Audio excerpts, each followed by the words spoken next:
Ethiopia कई आदिम संस्कृतियों का देश है। यहाँ पर दिलचस्प अनुष्ठानों और परंपराओं के साथ कई जनजातियाँ निवास करती है।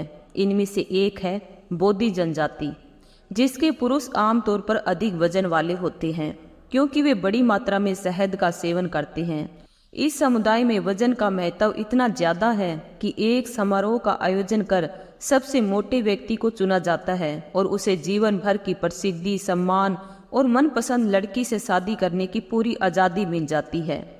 बोधी पुरुष अपनी कमर के चारों ओर कपास की पट्टी पहनते हैं और नग्न ही घूमते हैं। बोधी जनजाति पूरी तरह से पशुपालन और मवेशियों पर आधारित होती है। बोधी परिवार में जब कोई बच्चा पैदा होता है तो उसे बच्चे का पिता आमतौर पर उसे एक बैल और एक गाय उपहार में देता है। बोधी जनजाति की अपनी अलग भाषा, संस्कृति और परंपरा है। बोधी जनजाति के लोग मिलनसार होते हैं और नए लोगों के लिए सम्मान रखते हैं।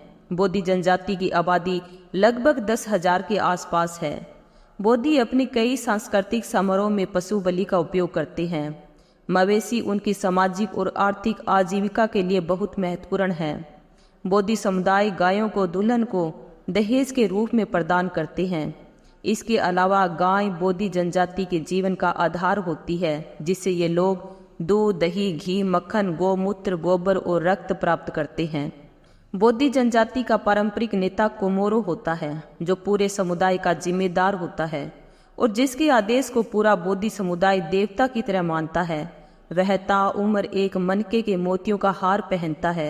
बोधी समुदाय का बूढ़ा कोमोरो नेता जब मर जाता है तो नए कोमोरो के चुनाव के लिए उस समुदाय के सबसे बुजुर्ग लोग कुछ मवेशियों को मारते हैं। इसके बाद सूखी लौकी के पात्र में गाय के खून को रखा जाता है। ऐसे ही दूसरे पात्र में गाय के दूध को डालते हैं। इसमें मोतियों के हार को मृत शरीर से निकालकर गाय के खून वाले सूखे लौकी के पात्र में रखा जाता है।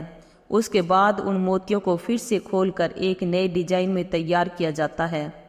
मृत कोमोरो के बड़े बेटे को उसका उत्तराधिकारी चुना जाता है और मोतियों की माला को उसके गले में पहनाया जाता है। वो नए चुने हुए मुखिया को यानी कि कोमोरो को तब मारे गए मवेशियों के खून से समुदाय के श्रेष्ठ बड़े बुजुर्ग आशीर्वाद देते हैं। समुदाय के मुखिया के तौर पर उसकी ताजपोशी की जाती है। इस प्रकार इस समुदाय में नए कोमोरो का चुनाव होता है। कोमोरो न केवल बोधी समुदाय का नेता होता है, बल्कि वह पूरे समुदाय का आध्यात्मिक गुरु भी होता है।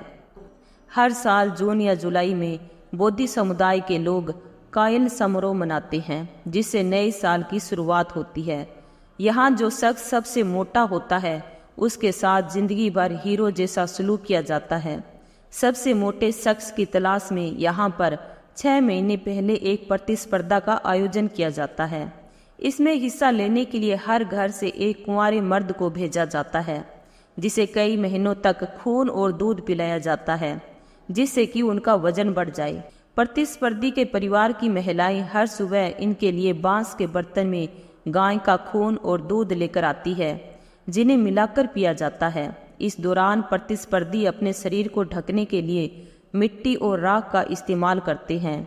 गाय इस जनजाति के बीच काफ़ी पवित्र समझी जाती है, इसलिए उसका खून निकालने के लिए उसे मारा नहीं जाता, बल्कि नसों में छेद करके खून निकाला जाता है।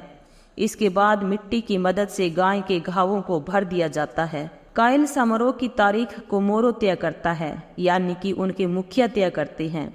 समारोह के दिन गाय को मारा जाता है। आने वाले वर्ष का पूर्वानुमान लगाने के लिए समारोह के अंतिम दिन जनजाति के बुजुर्ग चंद्रमा पर आधारित उनके नए साल की घोषणा पारंपरिक उल्टी गिनती करके तय करते हैं। इस प्रक्रिया के लिए बुजुर्ग लोग गाय की आंतों की जांच करते हैं। जब तक गाय की आंतों का सही ढंग से अनुमान नहीं लगा लिया जाता, तब तक और अधिक गायों को मारा जाता है और गायों के मारने का यह सिलसिला तब तक चलता रहता है जब तक कि समुदाय के सभी बुजुर्ग पूर्वानुमान पर एक राय से सहमत नहीं हो जाते। तब गायों की हत्या करना बंद कर दिया जाता है और इस प्रक्रिया में आंत गिनने के दौरान मारी गई गायों के खून को कोमोरो पर डाला जाता है और कोमोरो नए साल, त्योहारों और अन्य महत्वपूर्ण दिनों का ऐलान कर देता है।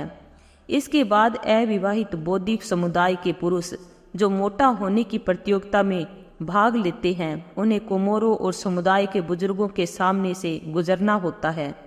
उसके बाद कोमोरो फेट मैन ऑफ द ईयर का चुनाव करता है। इस प्रतियोगिता की विजेता को जनजाति में प्रसिद्धि दी जाती है।